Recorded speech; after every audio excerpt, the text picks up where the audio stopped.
जय हिंद। जिस वीडियो में हम आपको आईपीसी और सीआरपीसी में अंतर बताए थे, उसके बाद हम आपको बता दिए थे कि एफआईआर, जीरो एफआईआर और चार्जशीट में क्या होता है। फिर हम आपको बताए थे कि फर्जी एफआईआर से कैसे बचा जाता है। देखिए, ये एफआईआर को लेकर 4 कंडीशन बनते हैं। पहला कि पुलिस स्टेशन में आपका एफआईआर ही कोई ना लिखे। दूसरा कि आप ही के नाम पे कोई फर्जी एफआईआर लिख दे, और अगर फर्जी एफआईआर लिख दिया तो आपकी अगर नौकरी लगने वाली है तो उसके क्या असर पड़ेगा। और आप ऑलरेडी नौकरी कर रहे हैं किसी सरकारी नौकरी में और आपको इधर किसी केस में नाम डाल दिया तो उसमें क्या होगा। तो इन चारों कंडीशन को समझिए। सबसे पहले समझते हैं कि पुलिस एफआईआर नहीं लिखती है तो क्या होता है।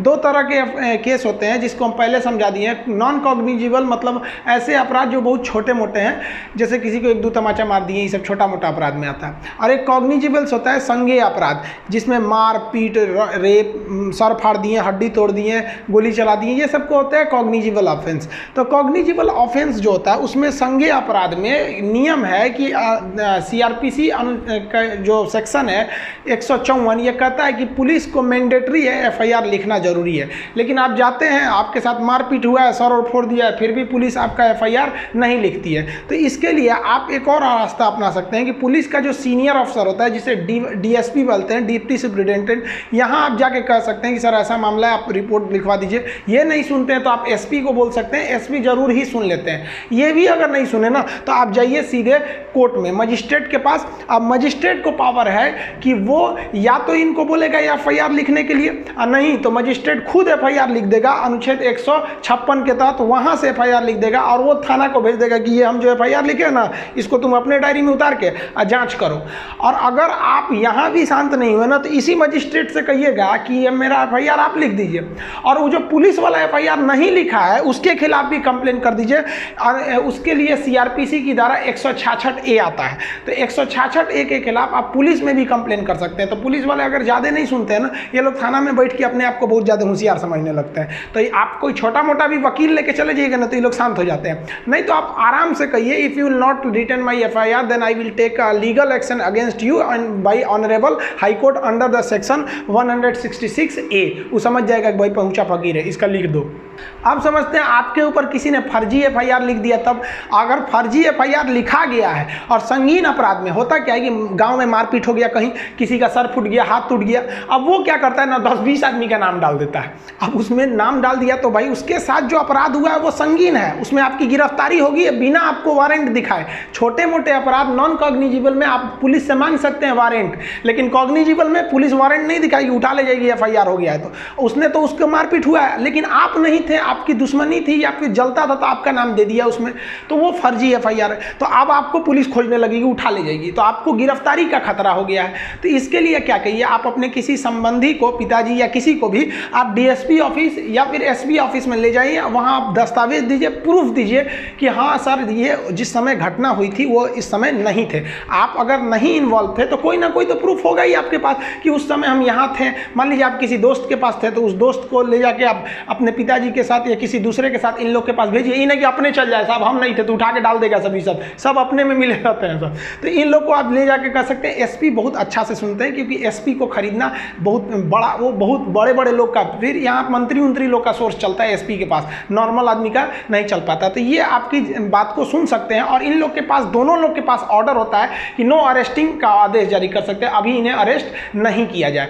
लेकिन अगर मान लिया कि ये लोग भी अगर आपकी बात नहीं सुन रहे हैं, तब क्या कीजिएगा, तब आप चले जाइए एंटी सेपेटरी बेल लेने के लिए।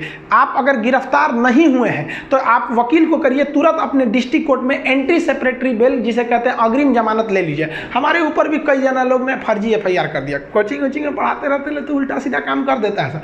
फर्जी एफआईआर लिख दिया, एफआईआर हो गया हमारे नाम पे, पुलिस आई गिरफ्तार करने के लिए, पुलिस करिए खान साहब हम आपको गिरफ्तार करेंगे। हम कहे मत करिए महाराज, हम लेके चल आते हैं एंटी सेपेटरी। तो कहा ठीक है जाइए लेते ही। तो देखिए पुलिस को भी पता है कि कौन क्राइम किया है कौन नहीं किया, खुद पुलिस बोल रहे थे कि आप लेते आइए यहाँ पे। तो हम गए वहाँ पे, देखिए हमारे ही फोटो है, शायद यही कपड़ा भी पहने हैं क्या, नहीं दूसरा है, मिलता जुलता है। तो वहाँ पुलिस के, वहाँ गए कोर्ट के पास, तो जज पता है, देखिए कानून अंधा होता है, जज अंधा नहीं होता है, सब समझता है। तो हमको एंटी सेपेटरी बेल दे दिए। तो हम एंटी सेपेटरी बेल लेके आ जाएंगे ना, अब पुलिस के सामने घूमते रहेंगे तो पुलिस गिरफ्तार नहीं कर सकती हमको। अब पुलिस केवल सबूत इकट्ठा करेगी या जज को दे देगी, वहाँ पर एंटी सेपेटरी बेल आपके पास रहना चाहिए। लेकिन क्या होगा कि आप एंटी सेपेटरी बेल भी नहीं लिए हैं, आप पुलिस, डीएसपी, एसपी भी आपकी बात नहीं सुने, आप कहीं घूम रहे हैं, आपको पुलिस पकड़ ले गई। अब तो डाल देगी जेल में। जब जेल में डाल देगी तो उसके लिए भी आपको बेल लेना पड़ेगा। आप उसके लिए भी बेल ले सकते हैं, उसे कहते हैं रेगुलर बेल। ये थोड़ा लंबा प्रोसेस होता है। एंटीसिपेटरी आसान होता है, तुरंत मिल जाता है कि भाई साहब हम नहीं किए हैं जज साहब, हमको थोड़ा समय दे दीजिए, हम आपको हम जब तक हम अपनी बेगुनाही का सबूत आपके पास लाएंगे। तो आपको जो है ना बेल आराम से मिल जाता है। लेकिन इसके बावजूद ना आप बेल मिल जाना मतलब ये कहाँ का नियम है कि आप निर्दोष है ना, मौत आपका अभी भी है, बस बेल का मतलब कि इसे गिरफ्तार मत कीजिएगा, कोर्ट आदेश दे देती है। अब आपको साबित करना पड़ेगा कि नहीं ये फर्जी एफआईआर है। तो इसके लिए दो रास्ते, आप दोनों के बीच में कॉम्प्रोमाइज कर लीजिए कि देख भाई हमको काहे लिए फंसा रहा है, उल्टा सीधा हम नहीं थे। कभी कभी अज्ञानता में भी लोग जब किसी को मार धाड़ कर दीजिएगा तो बहुत गुस्सा में रहता है, जो मिलेगा नोच लेगा, उसको नाम डाल देता है, बाद में उसे भी एहसास होता है कि नहीं ये व्यक्ति नहीं था। तो कॉम्प्रोमाइज कर लेते हैं लोग, तो यहीं पे खत्म हो जाता है। लेकिन कॉम्प्रोमाइज नहीं करेगा ना, तब आप जाइएगा, देखिए हम लिख दिए सीआरपीसी की धारा 482, इसके तहत आप हाई कोर्ट जाइएगा। देखिए भले ही हम सुप्रीम कोर्ट का फोटो लगा दिए, लेकिन हाई कोर्ट जाना पड़ता है 482 के तहत। और हाई कोर्ट में आप अपने लीगल दस्तावेज दीजिएगा कि देखिए सर ये हमको फर्जी एफआईआर में फंसाया है, हम उस वक्त नहीं थे। आप अगर नहीं रहेंगे, सच में आप कुछ नहीं किए, तो आपके पास पक्का प्रूफ होगा, आप दिखाइए, सीसीटीवी फुटेज दिखाइए या जो चीज़ दिखाइए, मोबाइल ट्रेस करके दिखाइए, आपका वकील बताएगा क्या क्या चीज़ चाहिए, आप उसको दिखाइए और हाईकोर्ट आपको देखेगा और तुरंत हाईकोर्ट कह देगा कि भाई ये एफआईआर फर्जी है। या फिर अगर हाईकोर्ट को लगेगा कि नहीं भाई ऐसा भी हो सकता है कि आदमी झूठ बोल रहा है, तो फिर पुलिस को कह देगा कि अभी इसके गिरफ्तार मत कीजिए, लेकिन आप ठोस सबूत बताइए कि यही किया था। समझ में आ गया?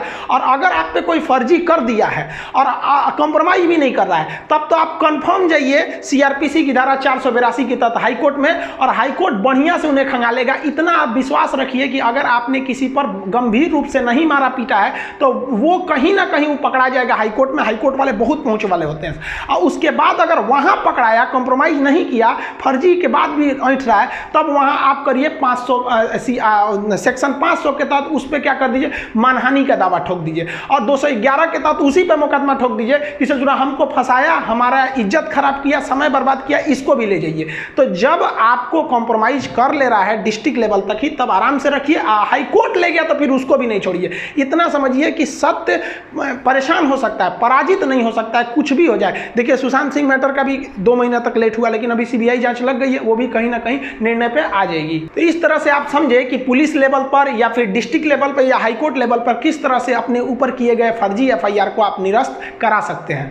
देखिए मान लीजिए कि अगर एफआईआर सच का हो गया या फर्जी हो गया, उससे बहस नहीं है, हो गया, अब नौकरी पे क्या असर पड़ेगा। तो पहले समझते हैं कि वैसा व्यक्ति जो ऑलरेडी कोई नौकरी कर रहा है, मान लीजिए कोई स्कूल का प्रिंसिपल है और उन्होंने किसी का मार के मुंह हाथ तोड़ दिया, तोड़ा है या नहीं तोड़ा है अलग बात है, उन पे एफआईआर हो गया, तो क्या उनकी नौकरी चली जाएगी? देखिए एफआईआर हो जाने से नौकरी नहीं चली जाएगी, लेकिन अगर उन्हें पुलिस ने गिरफ्तार करके जेल डाल दिया है तो विद्यालय, सरकारी जो स्कूल होते हैं, वो उन्हें सस्पेंड कर सकता है, कर नहीं देता है, कर सकता है। क्यों?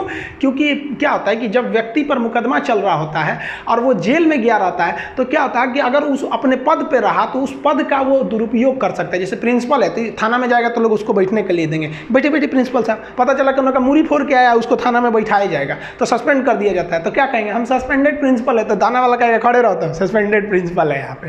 तो आप अपने पद का दुरुपयोग ना करें, इसलिए यदि आपके ऊपर कोई खतरनाक एफआईआर है तो डिपार्टमेंट आपको, मतलब आप अपने पद का दुरुपयोग ना कर सके इसलिए सस्पेंड कर सकता है, जनरली करता नहीं है।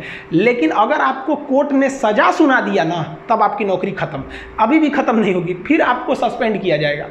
लेकिन आप मान लीजिए डिस्ट्रिक्ट कोर्ट ने आपको सजा सुनाया, जैसे आप हाई कोर्ट में अपील कर देंगे आपकी नौकरी बच जाएगी, सस्पेंड रहेंगे आप। समझ में गया? सस्पेंड से फिर हो सकता है कि आप जॉब में आ जाए। लेकिन अगर हाई कोर्ट ने भी फिर से आपको सजा सुना दिया, फाइनली कह दिया कि नहीं भाई, सुप्रीम कोर्ट ने भी सुना दिया, तब तो आपकी नौकरी चली जाएगी कॉग्निजिबल अपराध में, इस तरह के मुकदमे में। अदरवाइज में आपकी नौकरी नहीं जाएगी। आप अपील में रहेंगे तब तक नौकरी नहीं जाएगी। पता चला डिस्ट्रिक्ट कोर्ट ने आपको सजा सुनाया और इधर आप सस्पेंड हुए और आपने हाई कोर्ट में अपील नहीं किया कि भाई साहब हमने गलती नहीं किया था, तो आपको टर्मिनेट कर देगा। टर्मिनेट मतलब खत्म, सस्पेंड का मतलब होता है आधी सैलरी देना। जब आप जॉब में आते हैं ना, तो बाकी जो आधा काट काट के रखा था वो भी दे देता है आपको।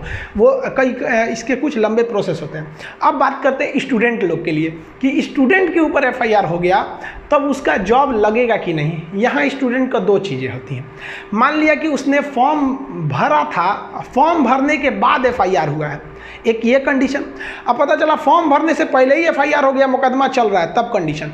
देखिए, अगर आप कोई चीज़ अगर आप फॉर्म नहीं भरे हैं और उसके फॉर्म भरने से पहले ही आप पर कोई मुकदमा है या कोई एफआईआर है, तो फॉर्म भरते वक्त ही आपसे पूछ लेता है कि आप पर कोई मुकदमा या एफआईआर नहीं ना है, तो उस पर क्लिक करके उसका आप डिटेल दे दीजिए, आपकी नौकरी पर कोई इफेक्ट नहीं पड़ेगा। अगर मान लिए कि आपने फॉर्म भर दिया है, आप तो एकदम टेंशन फ्री थे, अब एग्जाम के 10 दिन पहले या कुछ दिन पहले मार हो गया, उसमें आपका नाम आ गया, अब कहाँ से करिएगा, आप तो फॉर्म भर दिए, एडमिट कार्ड भी आ गया होगा। तब जब आपकी ज्वाइनिंग लगेगी ना, तो ज्वाइनिंग के समय आपको हलफनामा देना पड़ेगा। हलफनामा मतलब स्टैम्प पेपर पे लिख के देना पड़ेगा कि फला केस में हमें फर्जी फंसाया गया था, हम अपनी बेगुनाही का सबूत डिस्ट्रिक्ट कोर्ट में दे चुके हैं, यहाँ मुकदमा चल रहा है। आपकी जॉब हो जाएगी, कोई दिक्कत नहीं है, लेकिन वहाँ लिखवा लिया जाएगा कि अगर यहाँ से आप दोषी करार दिए गए ना, तो यहाँ से निकाल दिया जाएगा। तो अगर यहाँ से आप अपराध मुक्त हो गए तो आप नौकरी करते रहिएगा, और इसमें अगर सजा सुना दिया तो आप चल गए, नौकरी से खत्म कर दिया जाएगा आपको। तो आई होप आप ये सब चीज़ों को समझ गए होंगे। इसको लिखवाने वाला चीज़ जो अभी जस्ट इस 1 से 2 दिन के अंदर आपका ऐप लाएंगे, तो उसमें एप्लीकेशन में हम आपको इसका A to Z डिटेल से लिखवा देंगे कि पूरी CRPC, क्योंकि ये दरोगा के एग्जाम में खास करके यूपी दरोगा में ये सब पूछेगा आपका IPC और CRPC का क्या क्या चीज़ें होंगे। तो उसमें आपको एकदम A to Z PDF note test वगैरह के साथ आपको मिलेंगे नेक्स्ट वीडियो में। तब तक के लिए जय हिंद।